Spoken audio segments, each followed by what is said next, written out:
Me llamo Mariana Estela Ríos López. Tengo 34 años. Vivo en la Ciudad de México, en un departamento pequeño del tercer piso en la colonia Roma, con ventanas que dan a un patio donde siempre hay el olor de tortillas recién hechas y el zumbido distante de los claxones y la calle. Trabajo en una empresa mediana de tecnología, en el equipo de operaciones, y mi vida ahora mismo se sostiene con tres cosas: mi trabajo, las visitas semanales a casa de mi madre en Iztapalapa, y la costumbre de dormirme escuchando el ruido de la calle como si fuera una nana que me dice que el mundo sigue ahí afuera. Emocionalmente estoy exhausta, hay una tensión permanente en mi pecho que no me deja respirar profundo, una alerta que se enciende a la menor noticia inesperada. Mi hermano menor no habla conmigo desde hace 6 meses, y a veces siento que vivo en la cuerda floja de todas las expectativas que me dejaron mis padres: ser la responsable, la que arregla, la que paga. Antes de seguir con esto, si te gustan las historias crudas y reales, te agradecería que te suscribieras. No es fácil contar esto, pero quizás alguien necesite escucharlo. Ese jueves fue un día que empezó como cualquier otro: café demasiado amargo en vaso de cartón, el olor del metro Etiopía mezclado con perfume barato, gente que se aprieta entre sí como si fuesen latas en una línea de ensamble. En la oficina, las luces fluorescentes tienen ese tono enfermizo de hospitales y los angelitos baratos, se siente el aire acondicionado que no termina de enfriar el calor del verano. Me senté en mi cubículo con la vista hacia el pasillo, porque me gusta observar a la gente que entra y sale, es una costumbre que tengo desde niña, mirar las caras y tratar de adivinar las historias. A las 11:30 mi jefe, Héctor Zavala, un hombre de 50 y pico, corbata siempre torcida y una voz que mastica las palabras, salió del despacho acompañado de Carla, la jefa de recursos humanos. Se pararon justo afuera de mi cubículo. Yo estaba concentrada en una hoja de cálculo, pero la frase que escuché después fue como una piedra que cae en un lago helado: la despedimos después de Navidad. No supe si hablaron de mí al principio, pensé en mi reporte atrasado, en el error que cometí con los inventarios el mes pasado, un error estúpido tal vez, pero humano.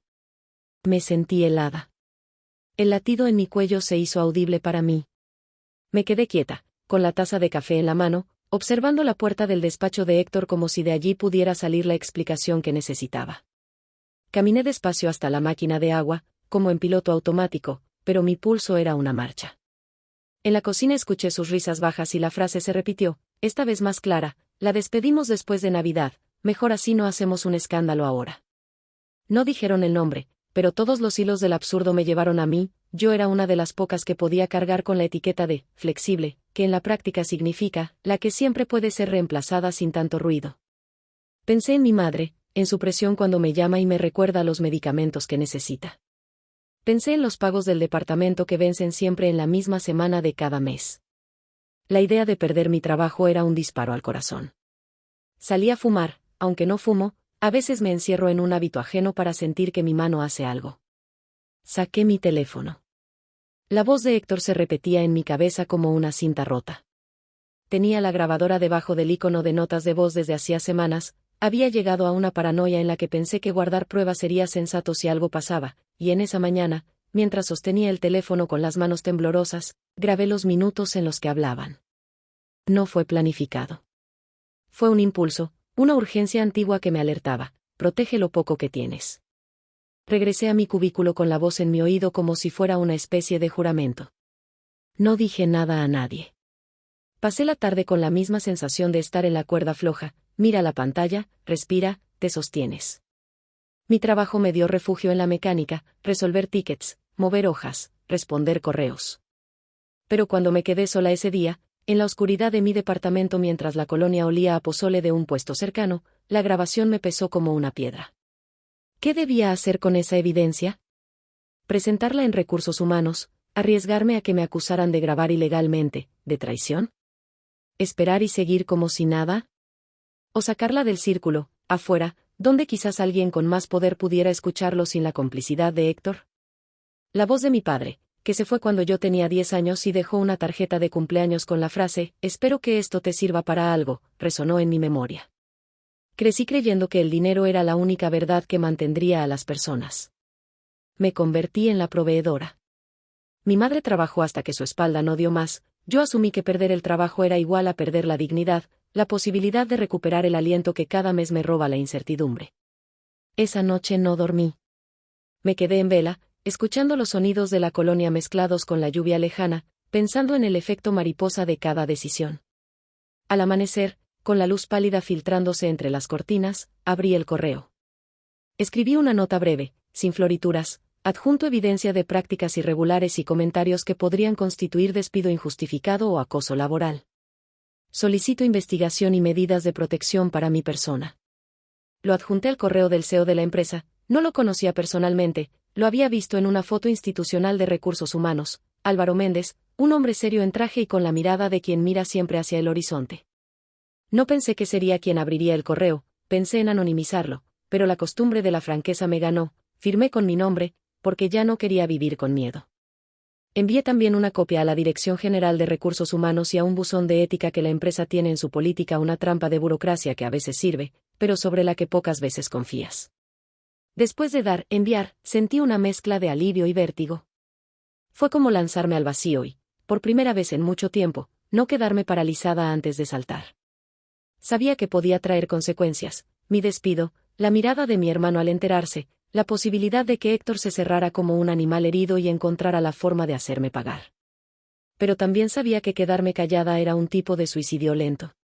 Al final, la decisión estuvo entre sobrevivir y renunciar a lo que me quedaba de orgullo. Si esto te está resonando, un like ayuda mucho a que estas historias se encuentren a más personas que necesitan escuchar. No olvides suscribirte si quieres saber cómo sigue esta historia. Mientras esperaba, la ciudad se despertaba, vendedores colocaban sus puestos, un olor a tamales subía por la avenida y un autobús arrastraba sonidos metálicos. Yo miraba el teléfono como si dentro de la pantalla pudiera aparecer la respuesta que arreglara todo. El correo se iba y venía en mi bandeja de salida como un latido. En ese intervalo entre el botón de enviar y la primera respuesta empecé a recordar otras despedidas, la de mi padre, la de mi primer amor cuando me dejó por una promotora de eventos, la de mi madre cuando escondió una factura que no podía pagar bajo un libro de cocina. Todas las despedidas que me habían enseñado a aguantar. Pensé en la Navidad que se acercaba, con luces en la calle y villancicos en las tiendas, la frase de Héctor, después de Navidad, ahora retumbaba con ironía, esa Navidad podía ser la última en la que me sintiera segura, o podría ser la que marcara un punto de quiebre. Me obligué a recordar que no siempre las cosas malas terminan en ruina, a veces, una sacudida sirve para que algo se revele. Sentí entonces algo equivalente a una conclusión, la verdad, cuando se guarda bajo la lengua, se pudre. Y yo no quería que mi vida oliera a aquello por más tiempo. Las primeras horas después de enviar el correo fueron una mezcla horrible de esperanza y terror. El teléfono vibraba y no era solo la respuesta corporativa que esperaba, era la vida enviándome pequeñas interrupciones, mensajes de clientes, llamadas de mi madre preguntando si iría a comprar su medicina, un mensaje de mi hermano con un emoji que yo no supe interpretar. Me senté en la cocina con un vaso de agua fría que no pude terminar. La humedad del departamento se pegaba a la piel como una advertencia. Había una calma extraña afuera, como la antesala de un storm. El mercado de la colonia bullía a lo lejos con un olor a frutas maduras y chiles asados. A mediodía, sonó mi teléfono con un número que no conocía. Era el asistente del CEO. Me pidió, con la formalidad que solo los asistentes saben usar, que fuera a la oficina principal esa misma tarde. Me dieron la dirección en Polanco, un edificio de cristal que reflejaba la luz hasta hacerla cruel. Sentí una mezcla de triunfo y miedo, el CEO había abierto mi correo. No tardé en imaginar su voz, el juicio, la posibilidad de que me calificaran de conspiradora. Pero también, débil y persistente, estaba la esperanza de que al menos alguien con poder pudiera detener a Héctor. En el camino, el tráfico me dio tiempo para pensar. Miré por la ventana del taxi y vi una ciudad poliédrica, oficinistas con sus gabardinas, una señora que vendía flores envueltas en papel craft, un señor que dormía recostado en la banqueta. La imagen era una lección de humildad.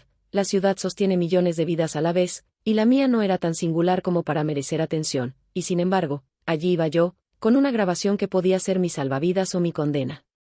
La oficina del CEO estaba adornada con plantas gigantes y obras de arte abstracto, el aire olía a un perfume caro y a café, las sillas eran de cuero y las mesas de madera brillante. Sentí que cruzaba una membrana y, por un momento, pensé en todas las veces que me había imaginado en un lugar así, la niña que estudió de noche para pagar una beca y que creyó que el éxito era igual a seguridad. El asistente me condujo a una sala de juntas pequeña donde esperé con una tensión física que se manifestaba como un nudo en la garganta y un deseo irracional de llorar. Me ofrecieron agua. No lloré. Respiré. entró Álvaro Méndez. Él era más viejo de lo que imaginé y, sin embargo, su mirada tenía una nitidez que atravesaba. Era de esos hombres que llevan el poder como si fuese una segunda piel, sin estridencias, pero con presencia. Me miró con curiosidad y con algo parecido a la lentitud que uno tiene cuando mira una obra de arte y trata de entender por qué de repente le duele el pecho. Me pidió que le contara todo. Y yo me abrí, le dije lo del audio, lo de Héctor, lo de mis miedos. Le entregué el teléfono y, con el temblor de quien confía su corazón a un extraño, le dije que reprodujera la grabación. Álvaro la escuchó en silencio, las manos juntas, y cuando terminó no dijo nada por un largo rato. Aquel silencio fue una sentencia. Gracias por traer esto, Mariana, dijo finalmente. Vamos a investigar. Tú tendrás apoyo de recursos humanos durante el proceso. Su tono fue profesional, pero no seco. Me pidió que no hablara con nadie por el momento, que dejara que la investigación siguiera su cauce. Yo asentí. Pero mientras salía del edificio, sentí que una compañera me miró con una mezcla de alivio y rencor que no supe leer. La oficina es como un pueblo chico con secretarios, las noticias se difunden con veneno. Por la tarde, ya en casa, mi teléfono vibró de nuevo. Era un mensaje de Carla, la de Recursos Humanos: necesito hablar contigo mañana, por favor pasa por mi oficina. Su mensaje no tenía emoción, era un corte clínico. Me quedé mirando la pantalla y pensé en la infinitud de maneras en que esto podía volverse un problema. Ese mismo día, en la noche, Héctor me llamó. Su voz sonó más afilada que de costumbre, y en ese filo se sintió la amenaza. Mariana, ¿puedes venir mañana a mi despacho? Hay cosas que aclarar, dijo, y dejó el final en el aire. Colgué con una mezcla de deseo de correr y de quedarme quieta. Esa noche no dormí. Me senté en la cama con la grabación a mano y volví a reproducirla una y otra vez, no por falta de respuesta sino para sentir que tenía algo de control. La ansiedad se convirtió en un temblor que me recorría de pies a cabeza, sentía frío en las manos, las palmas húmedas, y la lengua pastosa. A las 3 de la mañana fui a la cocina y preparé un té que me supo amargo, como todo lo familiar que se vuelve extraño en tiempos de crisis. A la mañana siguiente, cuando fui a la oficina, noté que la gente me miraba con la misma curiosidad que se presta a una película en la que sospechan del personaje principal. En la recepción, una colega me dijo en voz baja: escuché que alguien mandó algo al CEO. Mi corazón dio un vuelco. No hablé, no confirmé. Pasé por una sala de reuniones donde oí la voz de Héctor hablando con alguien más, su tono era bajo pero con esa seguridad que suele tener quien cree que controla la narrativa. Me llamaron a Recursos Humanos y la conversación fue un ejercicio de diplomacia helada, me preguntaron por mi versión de los hechos, por mi intención. Les entregué una explicación detallada, y Carla, con papeles organizados, anotó. Me ofrecieron medidas provisionales, cambio de horarios, no tener contacto directo con Héctor. Acepté porque cualquier cosa que me sostuviera era bienvenida. Pero hubo una llamada que me llevó esa tarde que heló mi sangre. Era mi madre. Su voz, normalmente fuerte, sonó frágil. Mija, dijo. ¿Qué te dijeron? Escuché qué cosas andan en la oficina. Le dije la verdad con la honestidad que me caracterizaba. Ella respiró y, por un segundo, sentí que en su silencio había más que preocupación, había culpa. La conversación se volvió una maquinaria de recuerdos, las deudas, el rumor del hermano de mi madre que trabajó en un corporativo y que alguna vez perdió su puesto por hablar. Sentí que de repente la posibilidad de perder el empleo no era solo mi miedo, era un golpe que caía sobre la mesa familiar. Mi hermano no contestó mis llamadas. Vi en la pantalla su silencio como una condena. Por la noche, Héctor vino a mi cubículo sin anunciarse. Sus ojos estaban duros y su sonrisa falsa como un maquillaje mal puesto. Caminó hasta donde yo estaba y se inclinó como si me diera una lección. Mariana, dijo en voz baja. Sé que mandaste algo al CEO. Eso es una traición. Si quieres salvar tu carrera aquí, lo mejor es que admitas que fue un error. La Navidad es un buen momento para terminar las cosas sin hacer un escándalo público. Tú decides. Su aliento olía a alcohol tenue. Sentí que mi estómago se convertía en un nudo. No le respondí. Las palabras que me salían de la boca eran materia de otra persona que no era la que había decidido enviar la grabación. Lo que él llamaba traición, yo lo llamaba supervivencia. Pero en ese instante supe que las próximas semanas serían una prueba, no solo de justicia laboral, sino de mi capacidad de sostener la mirada de los que me habían enseñado a ser pequeña. Si esto te está resonando hasta ahora, tal vez te ayude a saber que no estás solo en sentir que alzarse por lo justo duele más que quedarse callado. Si tienes una historia parecida, compártela en los comentarios, leo todo lo que llega. Ahora, la investigación continuaba y yo me encontraba en una encrucijada donde cada paso podía romper algo que ya estaba frágil. La investigación que inició Álvaro se movía con una lentitud metódica: entrevistas, revisión de correos, fechas. En la oficina, los susurros eran un telón de fondo que me acompañaba en cada hora laboral. Héctor se volvió más frío y más calculador, y por cada política que la empresa activaba en mi favor, él parecía encontrar una manera nueva de minar mi reputación: gestos de desdén en reuniones, correos dirigidos a clientes en los que me excluía, rumores cuidadosamente plantados sobre errores pasados. Me sentía como si estuviera dentro de un tablero de ajedrez donde yo apenas sabía mover los peones. Una tarde, mientras revisaba unos archivos que el equipo legal me había pedido pasar, encontré algo inesperado: una carpeta con reportes de recursos humanos de hace años. Escapó a mi atención por el cansancio, pero una línea me paró en seco. Había un nombre repetido en documentos sobre quejas previas contra Héctor: Academia de Quejas por Despidos Selectivos, decía un encabezado. Entre esos papeles encontré testimonios, fechas y nombres. No eran muchos, pero el patrón era claro: mujeres en puestos medios que habían sido invitadas a renunciar en diciembre, con razones que parecían acuerdo mutuo. Mi corazón martilló fuerte. Le entregué una copia al departamento legal y a Álvaro. La reacción fue inmediata: ese mismo día programaron entrevistas con las exempleadas. A cada testimonio, la figura de Héctor se fraccionaba un poco más. Pero, en medio de este proceso, algo más se abrió que no esperaba. Álvaro, el CEO, me pidió que mantuviera reserva sobre lo que encontraba. Sus ojos, que antes habían sido meramente corporativos conmigo, comenzaron a sostener una curiosidad personal. En una de nuestras visitas a la sala de juntas me dijo algo que me heló por dentro. Mariana, tu nombre me resulta familiar. ¿Tu madre se llama Elena?, preguntó, como quien lanza una piedra para observar las ondas que produce. Mi corazón dio un vuelco. Se me vino al presente la cocina de mi casa en Iztapalapa, la conversación con mi madre hace años donde me contó de un empleo temporal en una empresa grande cuando estaba embarazada de mí, un trabajo que la hacía sentir orgullosa. Había una foto, una sola, de una fiesta corporativa donde un hombre de mirada seria la acompañaba en una mesa. Nunca me dijo el nombre. Nunca nos pareció relevante. Y en ese instante, con Álvaro preguntándome, sentí que una puerta secreta comenzaba a abrirse. Sí, respondí con voz pequeña. Mi madre se llama Elena Ríos. Su mirada se volvió más intensa. Me pidió que le contara más sobre mi infancia, mis recuerdos, dónde había nacido. Yo fui sincera: a veces la verdad sale como agua y arrastra todo lo que encuentra. Álvaro me escuchó con una concentración que rozaba la ternura. Luego dijo algo que no esperaba: tu madre trabajó aquí hace 32 años. Estuvo en producción. Fue reconocida por su desempeño. Recuerdo una mujer de nombre Elena. Los detalles se amontonaron como piezas de un rompecabezas: la foto en la que mi madre aparecía en una celebración de Navidad en la empresa, la lesión que la obligó a dejar de trabajar y la posterior desaparición de su expediente en algunas carpetas administrativas. La conversación con Álvaro se convirtió en un cruce de memorias que yo no sabía que podía herir tanto. Él habló de mi madre con una mezcla de respeto y nostalgia que me dejó desarmada. Le pedí que me diera tiempo para procesar la información. Al salir, llevaba conmigo un silencio denso. Esa noche fui a la casa de mi madre. La encontré sentada, con las manos en la mesa como siempre.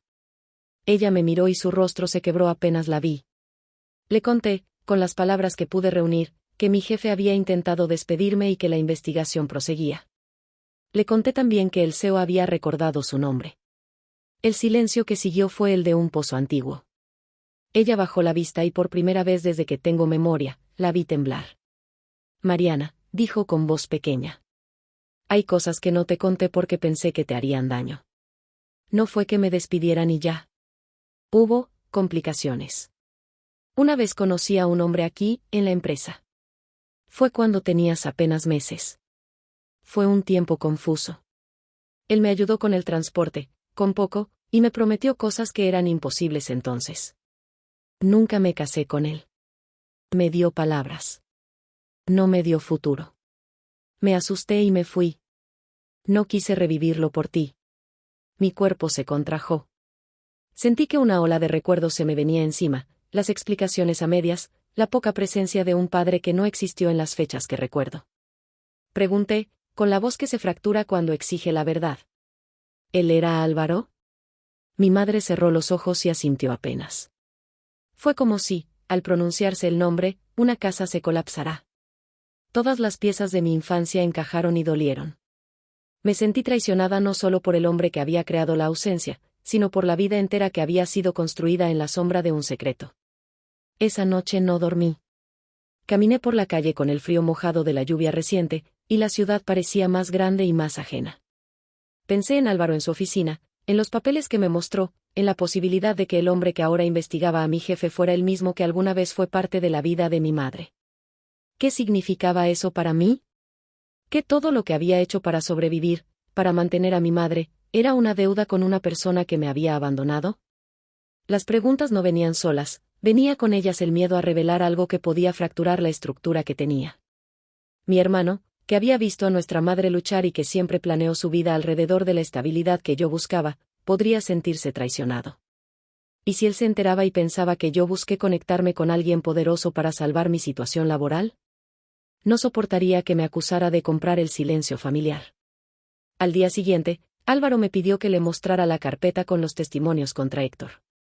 Mientras revisábamos los documentos juntos, la conexión que ahora se insinuaba entre nuestras vidas se hacía cada vez más insoportable. Su voz se suavizaba cuando mencionaba a mi madre, y yo notaba que no solo era interés corporativo, había un componente personal que quizá llevaba años gestándose.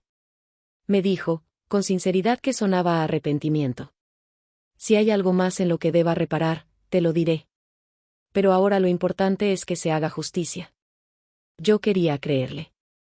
Quería creer que la justicia podría limpiar algo más que un tema laboral, tenía la esperanza, infantil y peligrosa, de que alguien pudiera arreglar mi herida de abandono con unas palabras.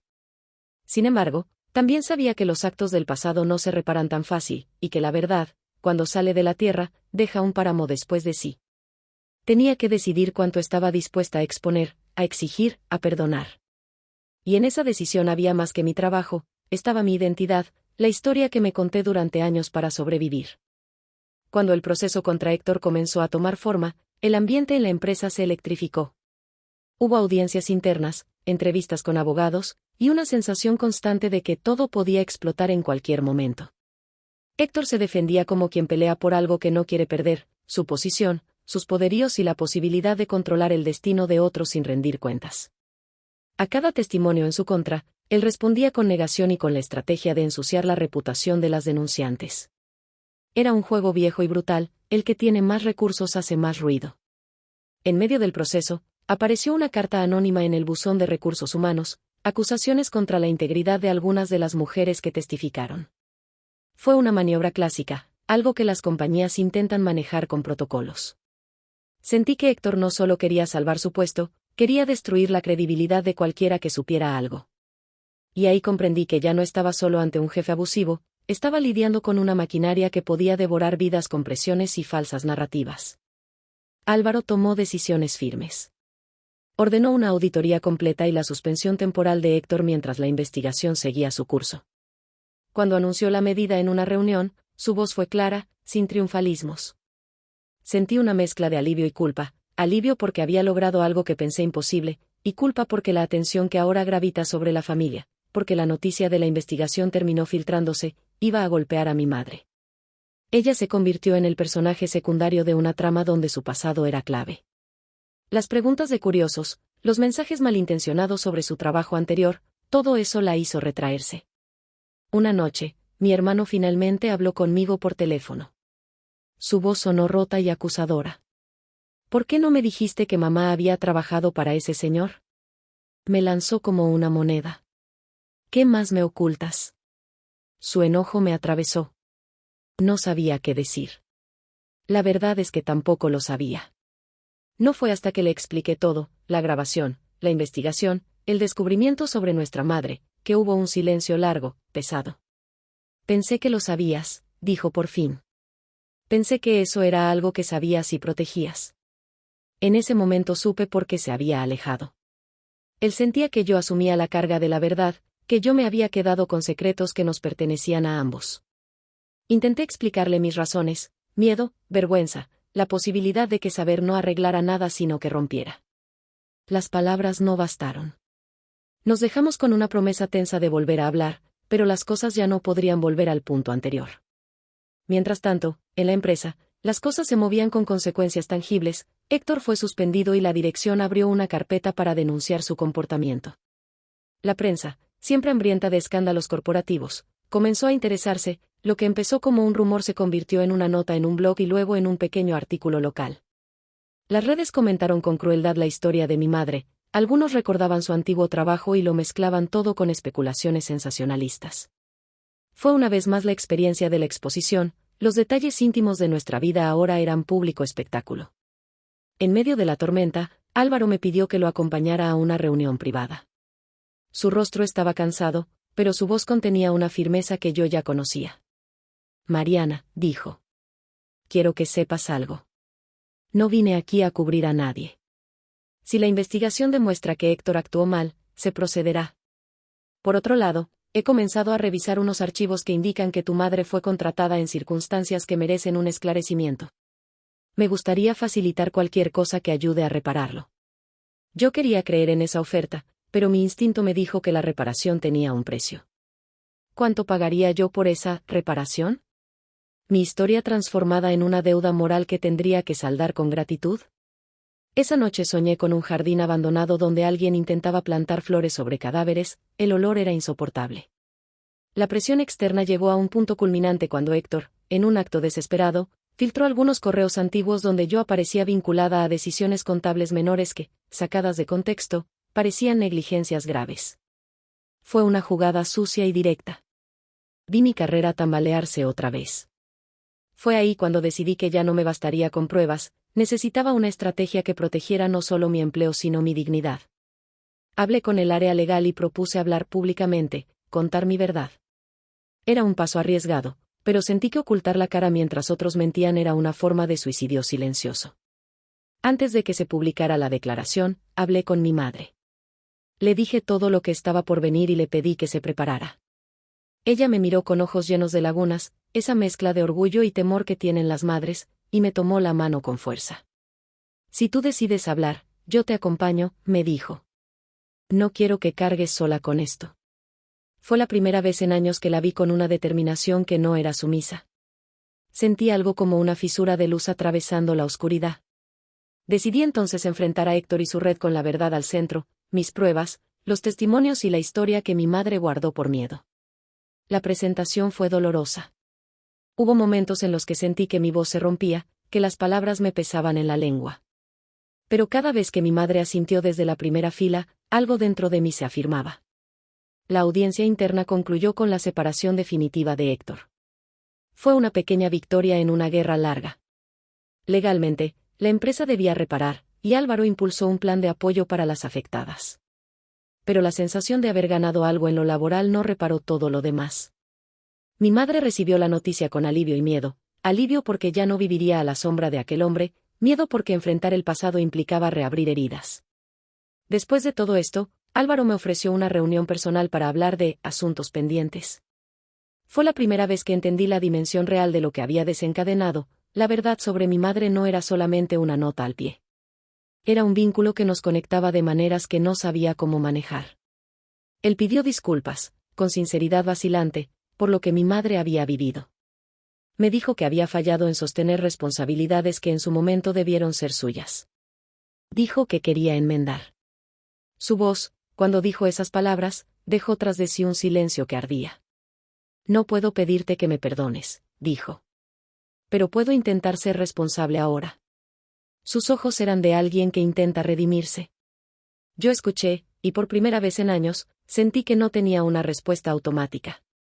La vida me obligaba a decidir, si abrir la puerta a sanación o mantener una pared protectora que había sido mi coraza. Sabía que perdonar no es olvidar, tampoco es un cheque en blanco. Y tuve que pensarlo con cuidado. Los meses que siguieron fueron una sucesión de reconstrucciones pequeñas y honestas. La empresa implementó nuevas políticas, se hicieron talleres obligatorios de prevención y un comité externo revisó procedimientos. Héctor quedó fuera y, aunque las demandas legales seguían su curso, hubo un corte simbólico. No obstante, la parte más difícil no fue la justicia laboral, fue la reparación íntima, la que se da en los cuerpos y en las palabras. Mi relación con mi madre cambió. Después de la confrontación pública, sus silencios se volvieron menos pesados. Empezamos a hablar de nuestro pasado con una honestidad que dolía pero que también limpiaba. Ella me contó detalles que no había compartido antes, la soledad de la fábrica, la promesa rota, la vergüenza que la obligó a callar por miedo a que mis oportunidades se redujeran. Me habló de cómo me puso primero, de cómo borró su nombre en documentos para protegernos. Al decirlo, pude ver que su silencio no fue por maldad, sino por una decisión carcomida por el miedo.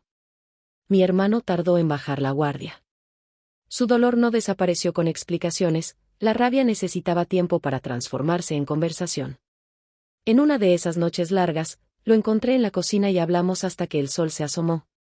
Fue un diálogo por primera vez sin reproches que destruyan. Hablamos de nuestro padre ausente, de cómo cada uno de nosotros cargó con lo que pudo. Fue una de las conversaciones más honestas que he tenido en años. No fue reconciliación instantánea, pero fue un inicio. Con Álvaro la relación fue más compleja. Él se mostró genuino en sus intentos de reparación, apoyos económicos para las familias afectadas, auditorías, y una carta formal pidiendo disculpas por las omisiones del pasado. Hubo también momentos incómodos, un almuerzo formal donde las palabras se sentían como moneda cambiante entre dos desconocidos que tienen demasiada historia. Me ofreció un puesto en un proyecto nuevo, uno con responsabilidad y visibilidad. Fue un gesto generoso, y también una invitación a un terreno donde la cercanía podría convertirse en dependencia. Tuve que decidir si quería aceptar ese puesto. No fue una decisión profesional solamente, era una decisión sobre mi identidad frente al hombre que, según supimos, había sido parte de la historia que mi madre guardó. Aceptarlo significaría trabajar bajo la sombra de alguien que, de alguna manera, tenía parte de mi historia en su archivo. Rechazarlo podría dar la impresión de castigo o de orgullo herido. Al final, elegí una tercera vía, pedí una posición que me mantuviera profesionalmente en alto, pero con límites claros y un contrato que protege mi autonomía. Fue mi forma de decir, gracias, pero a mi manera. La gente a mi alrededor no entendió del todo la postura. Algunos creyeron que debía tomar la oferta como sanación inmediata, otros pensaron que debía mantener la distancia total. Yo aprendí que no hay respuesta correcta que se ajuste a todos los moldes. Lo que hay son decisiones que encajan con tu verdad. Y mi verdad fue que podía aceptar ayuda sin convertirla en la única forma de salvarme. Las secuelas emocionales no se cerraron de un día para otro. Hubo noches donde la ansiedad volvía como una ola inesperada y me despertaba con palpitaciones. Caminé por procesos terapéuticos, asistí a sesiones individuales y grupales, y descubrí que la valentía no es únicamente denunciar, es también sostenerte cuando los recuerdos te llaman a una caída. Aprendí a nombrar mi rabia, a no convertirla en culpa. Por primera vez, entendí que la fortaleza no equivale a ser invulnerable, significa permitirse ser humana. En lo práctico, la vida siguió. Pagamos las cuentas con más tranquilidad, mi madre tuvo acceso a apoyos que le permitieron atender su salud. Mi hermano empezó a abrirse y, con el tiempo, nos fuimos acercando. No todo se arregló, hay relaciones que quedaron marcadas por la desconfianza, otras se reconstruyeron con lentitud. Pero la sensación de estar más completa fue real. Hubo también momentos de confrontación pública que no esperábamos, entrevistas, columnas que quisieron convertir nuestra historia en espectáculo. Aprendimos a decir no. Decidimos dónde queríamos poner nuestras palabras. Esa decisión fue parte de la reparación, recuperar el control sobre nuestra narrativa.